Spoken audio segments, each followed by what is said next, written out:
Get ready to dig deep into the world of mining and energy on the Mining Corner program right here on ZNBC Radio 2. Brought to you by ZCCM Investment Holding PLC, an investment holding company with a strong footprint in Zambia's mining and energy sectors. With commodities from copper, gold, and manganese to energy and other industrial minerals. Join experts as they explore the latest trends, innovations, and insights in the mining industry, from exploration, production to value addition. We will cover it all. Mining Corner is your platform to learn, engage, and stay informed. We will bring you closer to what matters in mining and energy, both locally and globally. Mining Corner, brought to you by ZCCMIH, investing smartly. We are glad to be back on yet another episode of Mining Corner. Thank you so much for tuning in once again. Like every other Thursday around this time, that's at 12:10, we bring to you this interactive program that allows you to learn more about ZCCMIH, its operations, and of course, its partners. So in the next 50 minutes, we look at another interesting topic. And this week, we're looking at local content and local participation in the mine supply chain. My name is Kumbuso Banda, your presenter. Would like to show our appreciation to our listeners who have been tuning in to this program. And if you've just joined us, we welcome you to be part of the show as well. And for those tuning in for the first time, you are most welcome as well. Like I did mention, we have another interesting topic to look at this week.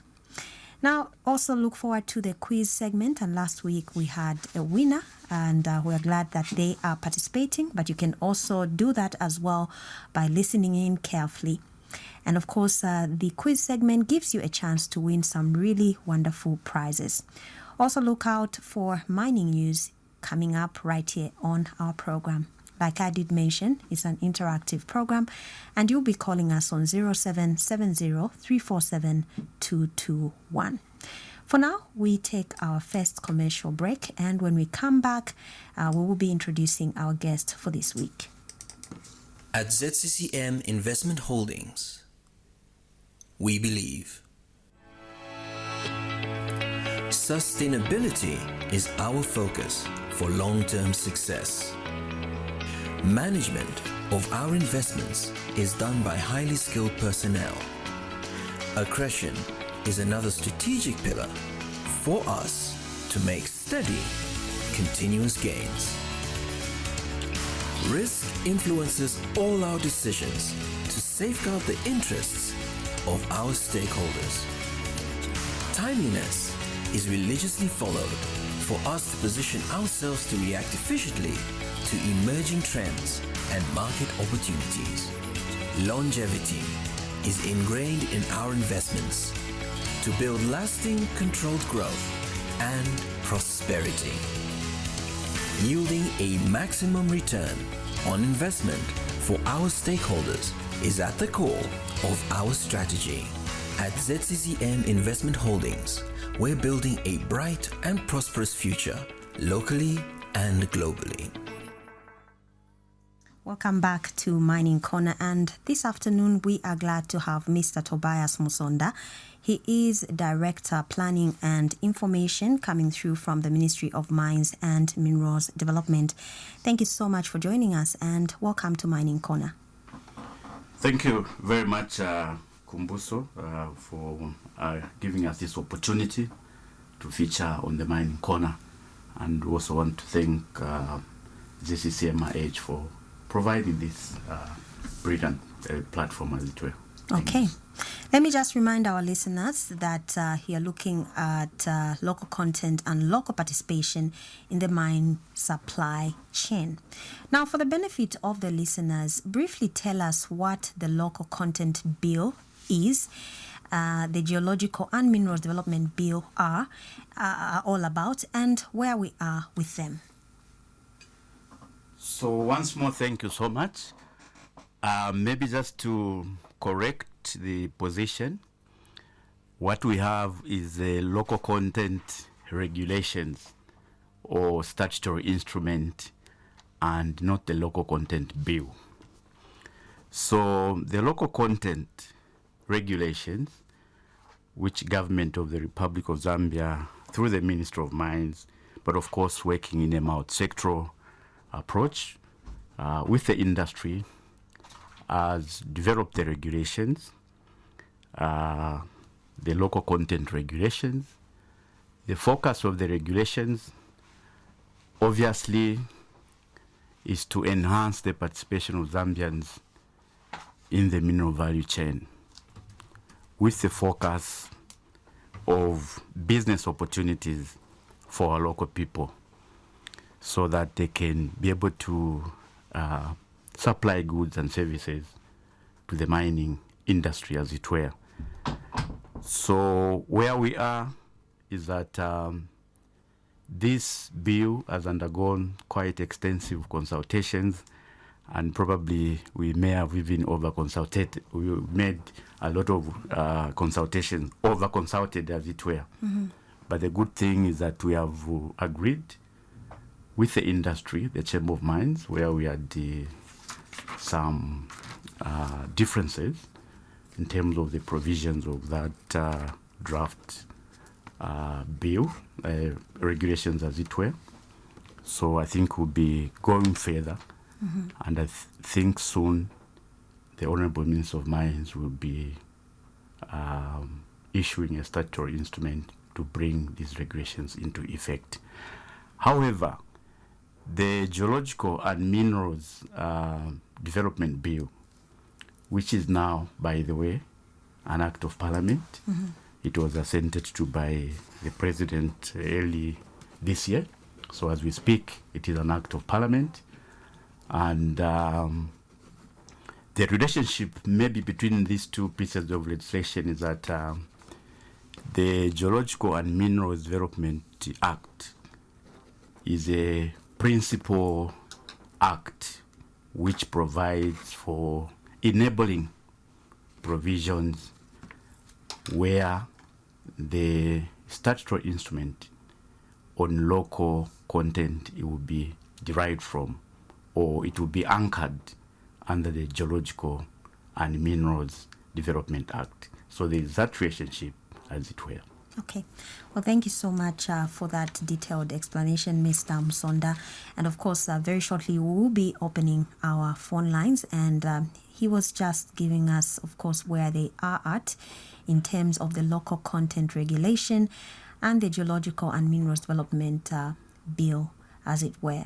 You talked about some of the engagements that you had, and you reached a consensus on some of these issues. Would you be in the position to just share with us, or it's too early to just reveal some of the issues that probably the Chamber of Mines were wanted you to really look at? Yes, not to let the cat out of the bag, but simply to speak to the issues broadly. That, for instance, that bill seeks to provide a threshold in terms of what Zambians, in terms of suppliers, should be able to supply. But also we looked at some of the goods and services which should be meant exclusive for Zambian suppliers of goods and services. But there are also areas where it was felt that some of the areas like goods and services, we may not have a lot of capacity from our suppliers. So some were left to, to the industry to determine where they thought that the local industry was not up to speed. But of course, the ministry should be able to give consent where it was felt that maybe a certain good or service may not be available in Zambia.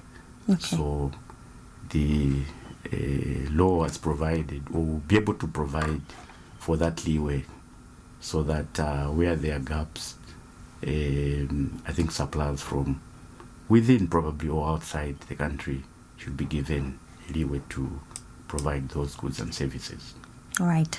Let me now invite our listeners. We're opening our phone lines now because we want to get as many questions as you can, of course, forward, or many calls as we can on the program.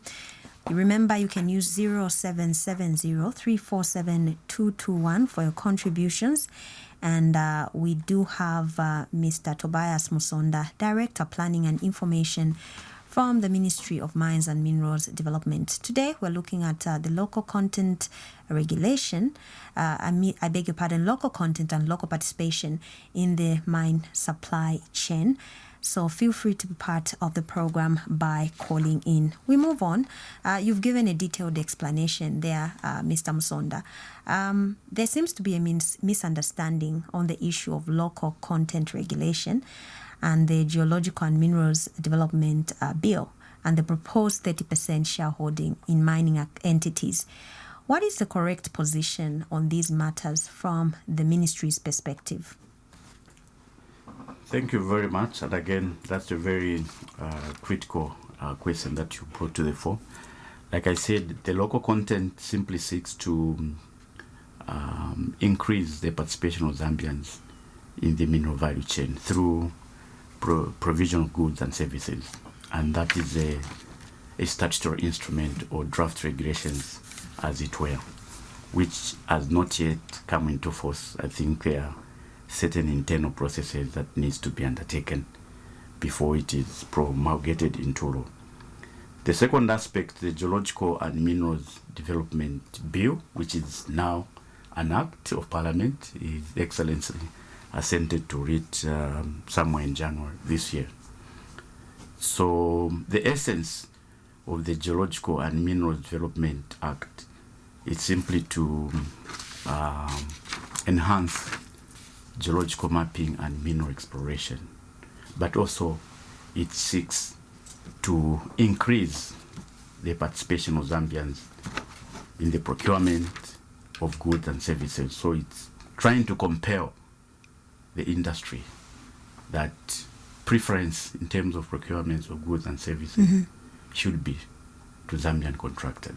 What would be the ideal situation when this, of course, comes to pass? Like you've said, you've had some meetings and you've agreed on certain aspects.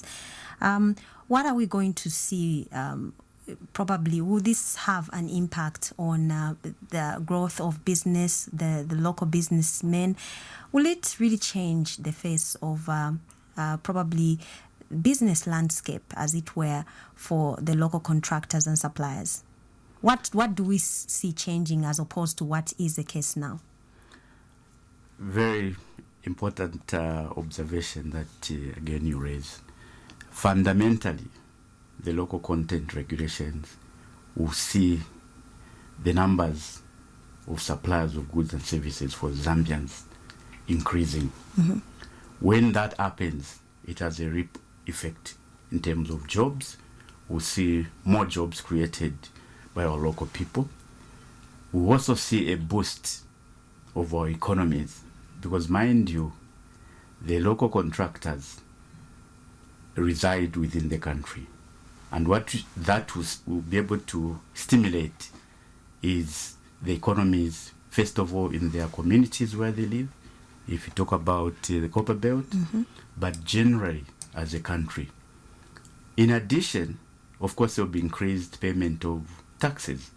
So when we create more jobs, we have more people who will be able to pay taxes to government, and eventually we'll see increased provision of goods and services by government. So it has a huge ripple effect in terms of boosting our economic landscape as a country. And I think these are tested interventions from other countries. We see other countries having a boost because most of their local people are able to provide goods and services, and the monies circulate within the local economy and within the communities. Okay. So we are going to see quite a significant improvement in our economies, but also improved livelihoods and poverty reduction. Sounds very good. Let me remind our listeners that they can actually call in and be part of the program, ask my guests any questions that you have related to our discussion, of course, today. And just, of course, be brief as you call in. Tell us your name, where you're calling from, and of course, you can go ahead and make your contributions or ask a question. The number is 0770347221. That's 0770347221. Still ahead, something to look forward to on our show today. We do have the mining news, as well as of course, the quiz segment where you get yourself some prizes, or you get a chance to win some prizes for yourself. And let's see who we have on the line as our first caller. Thank you so much for joining us, and good afternoon. Good afternoon. How are you? I'm okay. How are you, sir? Okay. I'm Mwape calling from Choma. Your name again? Mwape. Yes, Mr. Mwape, go ahead. Yes, what I want to ask is, we are doing a lot of mining quite all right. But why can't we do it like this way? If we have got 20 or 50 mines, it's better we nationalize 6. So that 60, we depend on sales. When we sell, it's direct money for the government. These others, even if they're in a private hand, we wait for tax. Instead, all the mines, we leave them with foreigners, then we are getting small bits. I'm saying like Mr. Mwape, is that because... No, I'm saying like this because...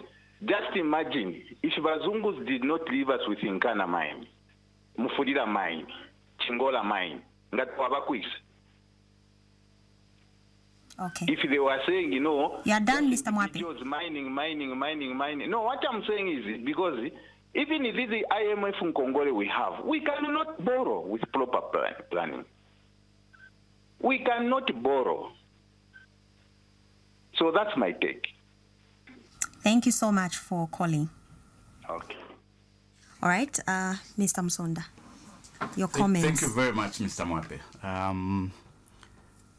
Maybe the best approach is not to nationalize, but is to have government to also have a role in terms of forging strategic partnerships with the private sector.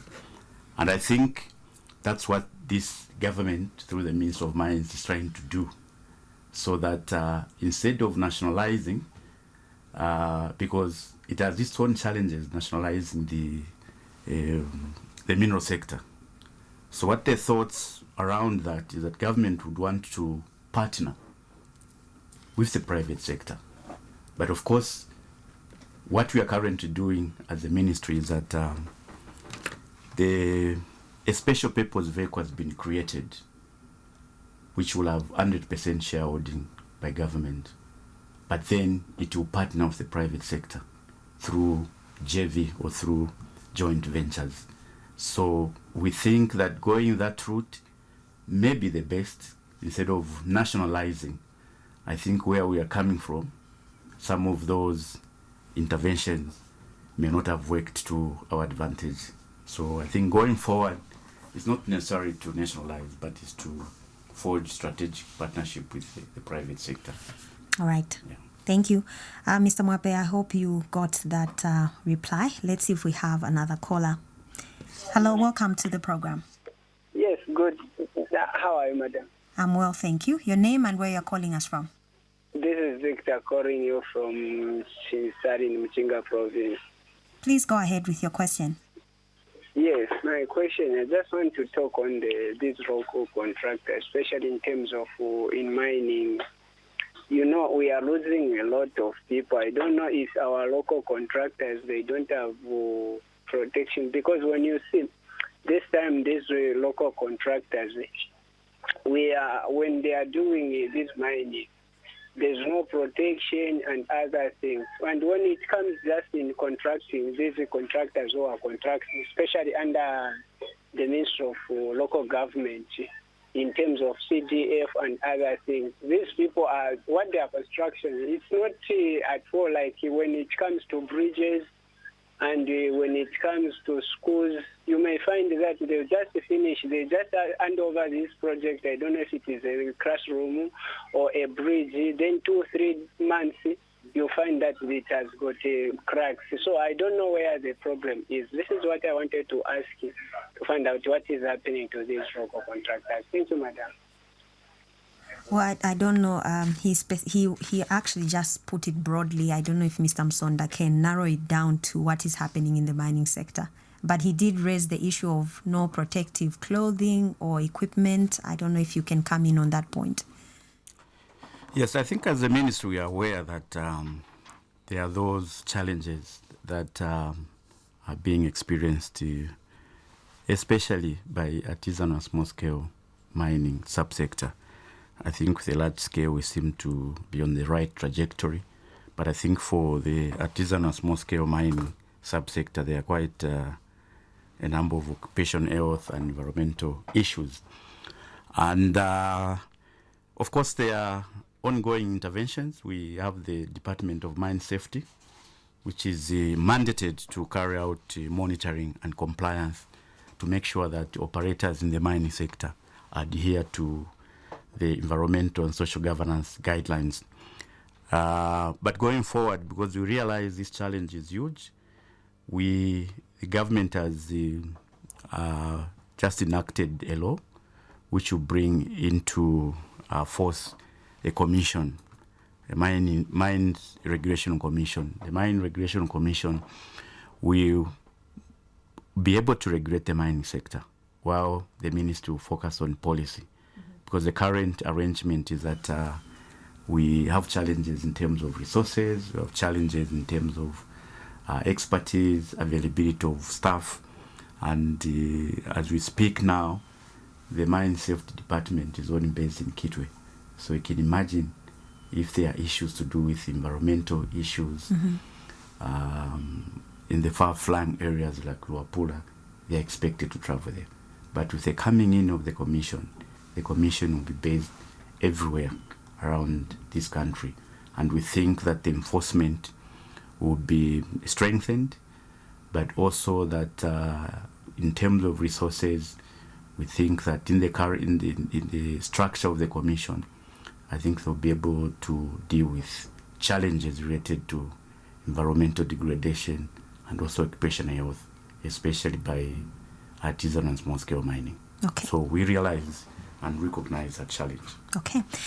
We'll take another call before we take a break. Tell us your name and where you're calling us from. And, of course, be brief so that we accommodate as many calls as we can. Hello, welcome to the program. Hello, good afternoon, Kumbosa. Good afternoon. How are you, sir?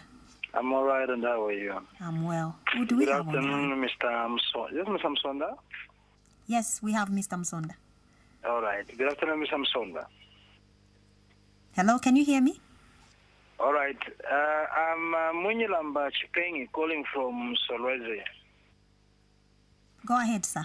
Yes, I've been following your program, and I just wanted to ask maybe I would say one or two questions. Please go I ahead. think from time immemorial, government has always had a regulatory framework on how mining operations should be conducted. In an event that minerals deposits are found in an area, I believe there's a framework on how government handles the whole issue. Now, coming to the issue of the incidents that have been happening in Northwestern in relation to the Kasenseli gold mine, the Mufumbwe incident, and the Kasempa incident over the gold minerals that were found there. At what point does government come in if minerals are actually found or discovered in a certain area, and what measures does government have to enforce in order to avoid the scrambles that have been happening in the recent past? I just wanted Mr. Msonda to clarify on that. All right. Well, thank you so much. You're welcome. Okay. It was inevitable that when we have someone from the Ministry of Mines, we'll get questions, but we are happy he's here. Maybe he can give answers to those questions. We are happy, of course, that we have Mr. Musonda, and I know, like I did mention, all sorts of issues concerning what is happening in the mining sector will crop up. But of course, let's see if he can give us an answer with those concerns that have been raised by our caller. Mr. Musonda. Thank you very much, Mr. Mwinilumba. I hope I got it right.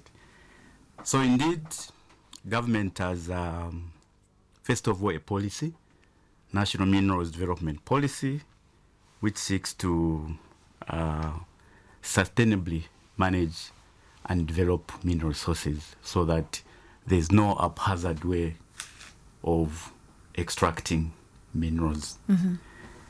In addition to that, we have a principal law on regulating extraction of minerals in a sustainable and manageable manner, which is the Mines and Minerals Development Act number 11 of 2015. Mm-hmm.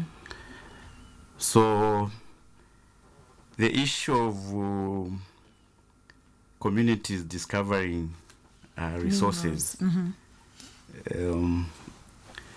essentially may not arise, because ideally the issue of discovering minerals is a science. Geological mapping and mineral source exploration has to be undertaken. But of course, we realize that there are those occurrences where we are now witnessing gold rushes, as it were. I do not have specifics in terms of the Mufumbo incident, but over the last couple of 1 or 2 years, we have seen that people have rushed to extract minerals on tenements or licenses that are owned by individuals. So what I'm trying to say is that government issues mining licenses for anybody to undertake extraction of minerals. And we do not expect our communities to take the law into their hands by way of undertaking extraction without being licensed. Okay. So the starting point is that before you undertake any mineral extraction, you need to come to the Ministry of Mines and Mineral Development so that you are licensed. Okay. The minerals are not for individual communities, as it were, but the minerals are deposited in the president so that their extraction and management are regulated. Otherwise, we may have chaos where everywhere people will be mining. So the law is very clear. Before you undertake any mining activities, the Minister of Mines is supposed to issue a license. And there are regulations in terms of how you undertake such an activity.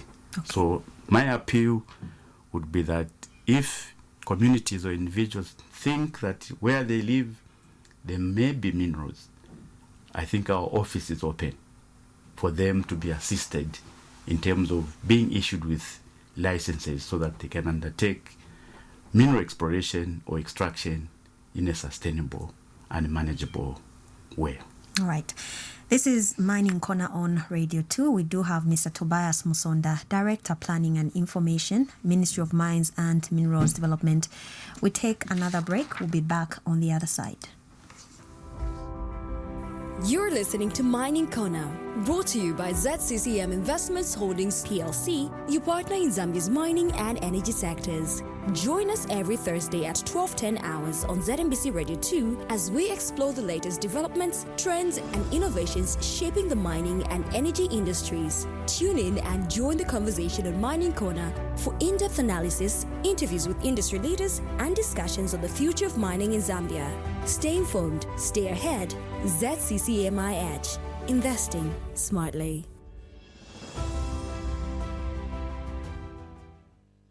Welcome back. This is Mining Corner, and today our discussion looks at local content and local participation in the mine supply chain. We do have the Director Planning and Information coming through from the Ministry of Mines and Minerals Development, Mr. Tobias Musonda. Now, Mr. Musonda, I did ask what these regulations and the Act will mean if, of course, we see everything put in place and they come to fruition. And you did explain briefly on how this will impact on the economy, job creation, wealth creation for local people, corporate social responsibility issues also came in. And I do understand that the mining supply procurement value chain in Zambia is estimated to be worth between 2 to 4 billion annually. Now, of course, we are talking about the introduction of local content regulation. Just maybe run us through on how this will work smoothly without disrupting existing industry operations, as it were. Thank you very much. First of all, I think, like I said, the legal framework has been developed with a lot of consultations from the industry. As you may be aware that this law mainly will be implemented by the industry. And that is why government felt that we needed to agree. Fortunately, that has been agreed with the industry. So in terms of ensuring that there's no disruption, first of all, this law will be implemented in a phased approach. We are not going to go in and say everything that the mining industry gets from the market should be supplied by Zambians, because we realize in certain areas we may not have the capacity. So what will be done is that as the law is being enacted, in the first year, we'll be able to pitch our threshold at a certain amount. For argument's sake, maybe 20%. That 20% of what the mining sector buys should be bought from the local people. In the following year, we'll be able to increase. But also, we realize that this is an empowerment aspect. We're trying to empower the local people so that they can, increase their participation in terms of supply of goods and services. We are looking at some of the services that we have isolated. And we feel that some of these services, I'll give an example of cleaning services, for instance. The mining sector procures cleaning services. Those services, we probably would be saying exclusive to Zambians, because I think you don't need huge capital or technical skills, maybe. So we have isolated, or we are going to isolate some of these services so that we leave them entirely for the Zambians. Okay. For instance, provision of business cards to the chief executive officers. That probably will be exclusive for Zambians. That is being done so that we avoid disruption, because we realize that capacity in our local contractors or suppliers of goods and services may not be at 100%. There are certain gaps. But what is being proposed is that the industry has to work with the local suppliers of goods and services to nurture their capacity, to provide skills, and also to deal with issues of quality. And a number of times, I think those issues have come on the fore, the issues of quality and also timeliness in terms of delivery of goods and services. So there's the whole lot of the program that is being nurtured to make sure that the local suppliers of goods are handheld in areas where they are lacking, so that we avoid disruption in the industry. The mining sector is a very sensitive one, and as government, we are moving in a phased approach so that we don't cause disruption to the industry, as it were. Okay, Thank you. let's pick our final calls before, of course, we wrap up our interview with my guest today. And let's see who we have on the line. Hello, welcome. Hello, I'm Msenge from Mazabuka. Yes, Mr. Msenge, please go ahead. Yes, it's good that local suppliers are being encouraged to participate in the mining sector. Now, the problem is that some local suppliers are in the habit of supplying inferior quality products or conniving with mining officials and supply air. Now, what does the policy say to avoid such? And what happens when those suppliers are found wanting? Thank you very much. All right. Thank you, Mr. Msenge from Mazabuka. Mr. Msonda. Yes, maybe just to reiterate, I think the essence of the local content is to build capacity for our local suppliers of goods. As the Ministry of Mines, do you have faith in local suppliers and contractors? Yes, we have. And that's why we are saying there's need for us to make sure that they are handheld. Are there any gaps that you specifically you talk to which needs maybe closing so that, of course, they compete at that level with other entities that may have bigger capital? Yeah, so one of the issues, Kumbuso, is that obviously in terms of financial muscle, they may not have the capacity as compared to our counterparts outside who are coming in with huge capital. And that's why government is coming in to see how the industry can support our local suppliers of goods and services. Of course, we're also talking about quality, and that's the reason why we are saying each mining company will be given the responsibility to build capacity of the suppliers of goods and services. Okay.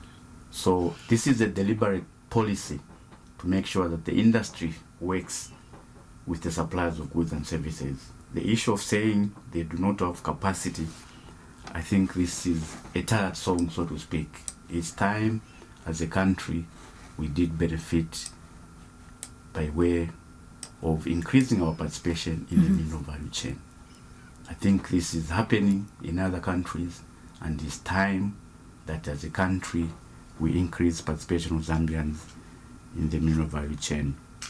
The challenges, I think those in terms of the legal framework, the deliberate program I've talked about, supplier development program, has been put in place, or will be put in place to make sure that those gaps are worked on. Okay. But I think it's the most important thing is to start, and we see this program succeeding going forward. But also we'll try to see how we can enhance enforcement mechanisms. But maybe just to speak to Mr. Msenge's issue, this is a contractual obligation where you fail to deliver. I think the laws are very clear, but this is not what we want to see as government. What we want to see is that this program is stable and we build the capacity of our contractors from where they are now to a more desired position, as it were. All right. Your final thoughts before I let you go, Mr. Msonda, your last words.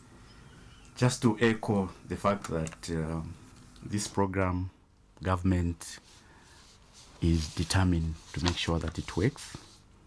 And our appeal is to all our stakeholders, particularly the industry. And it's gratifying to note that the industry is very supportive to what we want to do, but also our local suppliers to make sure that they work with government and the industry to make sure that they build capacity.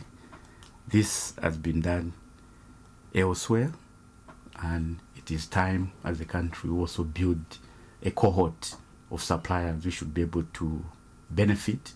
And once they benefit, I think the ripple effects, I did discuss issues of employment, improved livelihoods, and also poverty reduction. So our appeal is that this program should be supported by all. Thank you. Thank you so much for coming through to Mining Corner. Have a great afternoon. Thank you very much. That was our guest on Mining Corner this week. That was Mr. Tobias Musonda, Director Planning and Information, coming through from the Ministry of Mines and Minerals Development. Today we're looking at local content and local participation in the mine supply chain. Coming up next, you'll be listening to Mining News. Stay tuned on Mining Corner. From deep beneath Zambia's soil to powering dreams across the nation, ZCCMIH is investing smartly. ZCCMIH is transforming minerals into milestones and opportunities into lasting impact. Join the conversation every week on Mining Corner, only on ZNBC Radio 2 at 12:10 hours. Providing insightful stories, live discussions covering all issues on mining and energy sectors, plus exciting quizzes and prizes to be won. Mining Corner, brought to you by ZCCMIH. Investing smartly.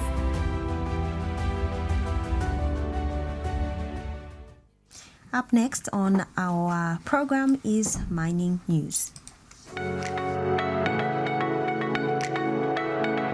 Local stories. Zambia's exports of refined copper in the first quarter of 2025 increased to 283,500 tons, up from 241,100 tons in the same period last year, indicating a 17.6% rise. First Quantum Minerals has invested $2.1 billion into its Sentinel mine, which achieved 231,000 tons of copper production in 2024. The company plans to ramp up output to 300,000 tons annually, with 47,000 tons already produced in the first quarter of 2025. Mines Minister calls for enhanced training of artisans to meet mining industry demand. Mines and Minerals Development Minister Paul Kabuswe has emphasized the urgent need to boost the training of artisans and technicians in the mining sector to meet the rising demand for skilled workers. International stories. Sino Mine has paused operations at its Sumeb copper smelter in Namibia due to a global shortage of copper concentrate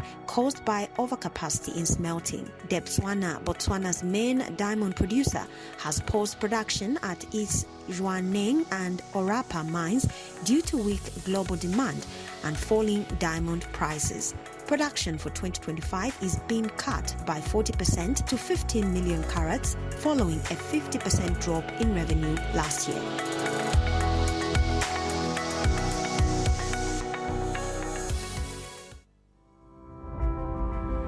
You're listening to Mining Corner, brought to you by ZCCM Investments Holdings PLC, your partner in Zambia's mining and energy sectors.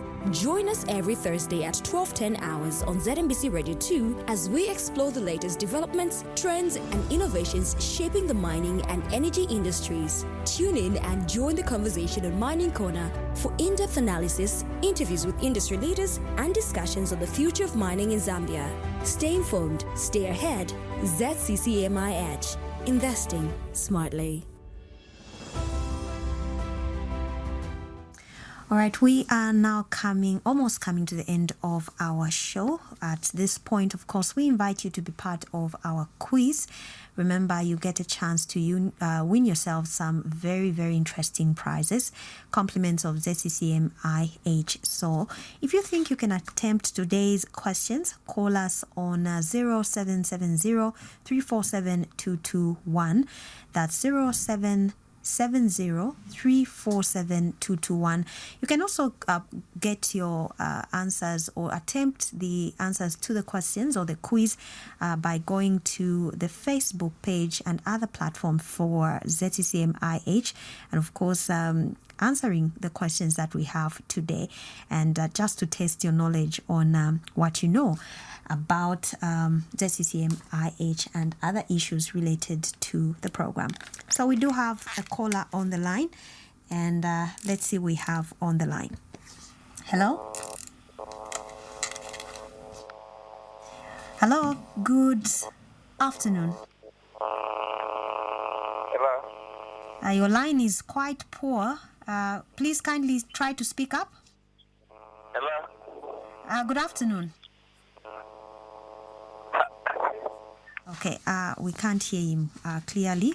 Please call us back if you can. 0770-347-221. We have a few minutes before we wrap up, so we'll try to get in one person to participate on the quiz. Hello, good afternoon. And that one has dropped as well. It's 0770-347-221. The questions are quite easy, but of course you can attempt and be part of the quiz. Hello, good afternoon. Afternoon, thank you. How are you, sir? I'm okay, and you?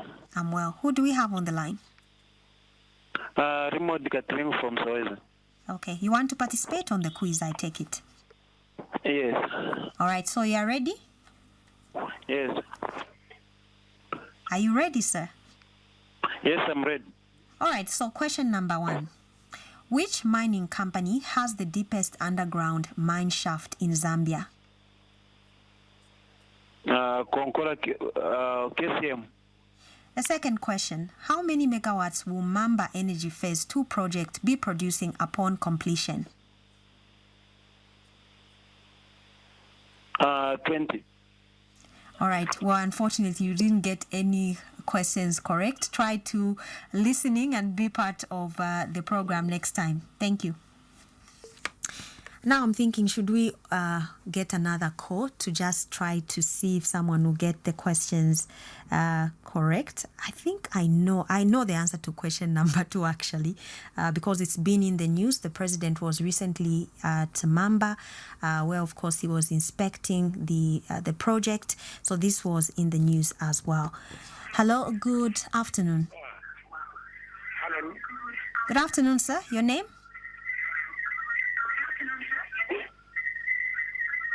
I am kindly asking if you could turn down the volume on your radio set. We are getting feedback. I'm Wanda Boniface calling from Vika. All right. You are ready to attempt the questions? Yes, I'm ready. All right. Question number 1.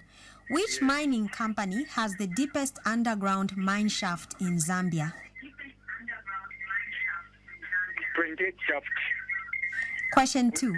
How many megawatts will Mamba Energy Phase 2 project be producing upon completion? 50 megawatts. All right. Unfortunately, you also did not get any question correct. And we have run out of time, unfortunately. If you know the answers, go to ZCCMIH page on Facebook. Try to answer there. Who knows? They might just give you something to walk away with, and you'll be the winner for this week. This has been Mining Corner for this week. Be sure to make a date with us next week at the same time. Just a reminder that this time around, we're looking at local content and local participation in the mine supply chain. And my guest for the main interview was Mr. Tobias Musonda, Director Planning and Information, Ministry of Mines and Minerals Development. My name is Kumbuso Banda. Thank you so much for listening. Join me next week at the same time. Get ready to dig deep into the world of mining and energy on the Mining Corner program right here on ZNBC Radio 2. Brought to you by ZCCM Investment Holding PLC, an investment holding company with a strong footprint in Zambia's mining and energy sectors. With commodities from copper, gold, and manganese to energy and other industrial minerals. Join experts as they explore the latest trends, innovations, and insights in the mining industry, from exploration, production to value addition. We will cover it all. Mining Corner is your platform to learn, engage, and stay informed. We will bring you closer to what matters in mining and energy.